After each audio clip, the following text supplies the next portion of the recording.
Assalamualaikum warahmatullahi wabarakatuh. Baik, di sini saya akan menjelaskan tentang ide rencana bisnis usaha cake makaron.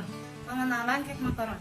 Makaron merupakan suatu jenis cake kering atau biasa disebut cookies yang berasal dari Italia yang kemudian diperkenalkan ke Prancis. Berdasarkan sejarahnya, makaron menjadi salah satu cake khas Prancis yang sudah dikenal banyak orang di seluruh dunia hingga ke Indonesia. Di dalam makaron terdapat suatu berbasis meringue yang biasanya terbuat dari putih telur, gula, almond bubuk, dan pewarna makanan untuk mempercantik tampilan makaron. Meringue adalah adonan yang terbuat dari putih telur dan gula yang dikocok hingga kaku dan stabil. Selain itu, dalam pembuatan makaron sendiri, dengan menggunakan salah satu bahan utama yang sering digunakan oleh berbagai dunia, yaitu almond bubuk. Almond bubuk adalah suatu bahan bubuk atau tepung yang dimana berasal dari kacang almond yang dihaluskan dan memiliki rasa yang gurih serta tekstur yang renyah setelah dipanggang. Almond diduga berasal dari Asia Barat dan negara Amerika Utara.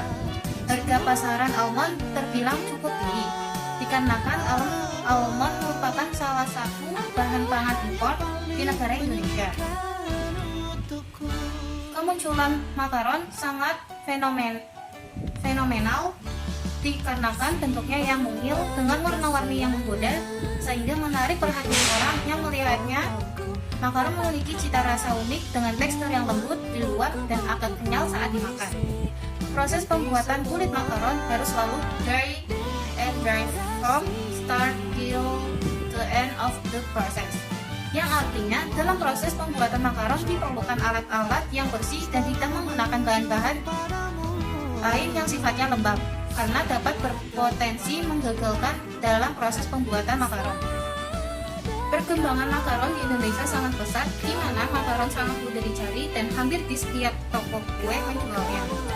Makaron dikenal dengan bentuk dan tampilan yang menarik dengan berbagai macam warna-warni, di mana dua buah kulit makaron disatukan seperti sandwich dan diisi di tengahnya itu dengan coklat ganache atau selai buah-buahan atau buttercream atau yang lainnya. Sebelum usaha bisnis cake makaron berjalan dengan baik, apabila untuk membuka gerai di tempat daerahnya sendiri, sebaiknya harus memiliki legalitas hukum terlebih dahulu yang sesuai dengan peraturan perundang-undang sebelum membuka gerai sendiri. Materi berikutnya adalah riset dalam perusahaan aspek hukum. Aspek hukum merupakan aspek yang pertama kali harus dikaji karena jika berdasarkan analisis aspek hukum, sebuah ide bisnis tidak layak, maka proses analisis aspek yang lain tidak perlu dilakukan. Aspek hukum mengkaji ketentuan hukum yang harus dipenuhi sebelum menjalankan usaha. Ketentuan hukum untuk setiap jenis usaha berbeda-beda tergantung pada kompleksitas bisnis tersebut. Menurut Dinas Kebudayaan dan Pariwisata, di suatu perusahaan perlu melengkapi beberapa izin resmi sebelum beroperasi.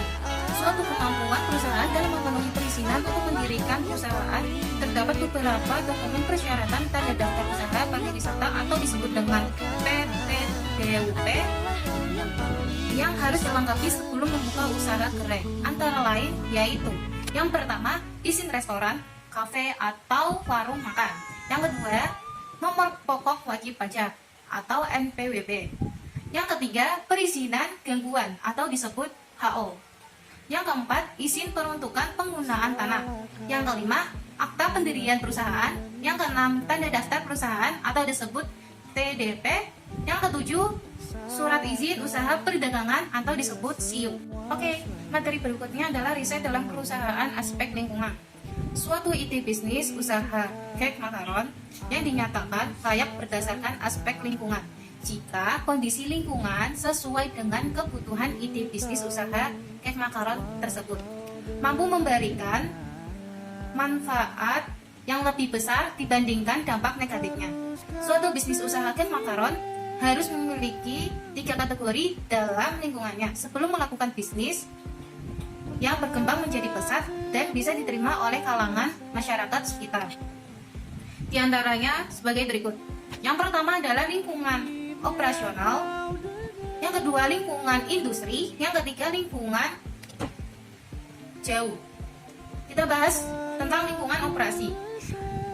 Dalam suatu usaha bisnis cake makaron berada dalam lingkungan yang paling dekat dengan aktivitas masyarakat nantinya ketika bisnis suatu berjalan. Yang berikutnya, lingkungan industri. Suatu usaha bisnis cake makaron berada dalam lingkungan yang meliputi beberapa kelompok untuk memproduksi atau menciptakan suatu barang dan jasa seperti halnya apa yang akan kita lakukan. Selain itu, terdapat faktor persaingannya juga. Di antaranya yaitu persaingan antara para pesaing yang ada. Yang kedua, daya tawar pembeli. Yang ketiga, daya tawar pemasok. Yang keempat, persepsi pembeli. Yang kelima, hambatan masuk industri. Yang ketiga, lingkungan jauh. Suatu usaha bisnis cake makaron berada dalam lingkungan untuk dapat merumuskan strategi yang memanfaatkan peluang atau meminimalkan ancaman dari luar. Dan perubahan dalam lingkungan jauh juga dapat mempengaruhi perubahan dalam permintaan barang atau jasa yang diselenggarakan oleh perusahaan itu sendiri. Selain itu, dalam lingkungan jauh harus memiliki analisis tersendiri. Di antaranya, yang pertama, lingkungan ekonomi, kedua, lingkungan sosial dan budaya, yang ketiga, lingkungan teknologi, yang keempat, ekologi. Materi terakhir adalah riset dalam perusahaan aspek pasar dan pemasaran. Aspek pasar dan pemasaran adalah suatu aspek yang dimana pada masa lalu sebelum ilmu pemasaran berkembang dan dikenal secara luas seperti saat ini. Setiap perusahaan berusaha untuk terlebih dahulu berproduksi sebanyak-banyaknya, baru kemudian perusahaan untuk menjualkan kembali. Dalam keadaan seperti ini, mereka tidak peduli dengan kondisi permintaan yang ada, sehingga banyak di antara produsen mengalami kegagalan dan bahkan terus merugi akibat jumlah produksi tidak sesuai dengan jumlah permintaan. Bisnis usaha cake makaron akan melakukan suatu pengembangan model di dalam bisnis dengan membuka sebuah gerai. Kegiatan semula sebagai pemasok dan penjualan secara online akan terus berjalan, walaupun akan merencanakan sebuah gerai di tempat daerahnya sendiri. Tujuan usaha cake makaron dengan membuka sebuah gerai adalah untuk meningkatkan omset dan semakin dikenal serta dipercaya oleh masyarakat sekitar. Menurut Sugiono, cara untuk melakukan suatu bisnis agar berkembang dalam aspek pasar dan pemasaran yaitu dengan menggunakan purposive sampling atau biasa disebut dengan teknik dalam sampel. Purposive sample adalah teknik pengambilan sampel atas tujuan tertentu yang dibatasi oleh berbagai pertimbangan seperti alasan keterbatasan waktu, dana, dan tenaga, sehingga dalam pengambilan sampel tidak diambil secara acak, namun ditentukan sendiri berdasarkan kriteria tertentu. Kriteria sampel yang ditentukan dalam pembagian kuesioner antara lain anak-anak, remaja, dan ibu rumah tangga. Berikutnya merupakan kriteria kelayakan aspek pasar dan pemasaran di dalam studi kelayakan bisnis Islam. Di antaranya yaitu yang pertama, indikator dalam analisis SWOT, yaitu dapat membandingkan posisi perusahaan baik dari segi internal maupun eksternal untuk mempermudah perusahaan dalam menyusun strategi pemasaran. Yang kedua, indikator dalam segmenting, targeting, dan positioning atau disebut dengan STP, yaitu perusahaan memiliki analisis segmentasi, target, dan posisi untuk menyusun strategi pemasaran. Yang ketiga adalah indikator bauran pemasaran, misal seperti produk, harga lokasi, promosi. Terdapat dua kriteria kelayakan di dalam indikator bauran pemasaran. Di antaranya yaitu yang pertama adalah perusahaan memiliki analisis produk, harga, dan promosi untuk strategi pemasaran perusahaan. Yang kedua adalah lokasi menyesuaikan dengan kriteria kelayakan dalam aspek bisnis. Sekian dari saya. Apabila ada kesalahan atau kekurangan, saya minta maaf. Wassalamualaikum warahmatullahi wabarakatuh.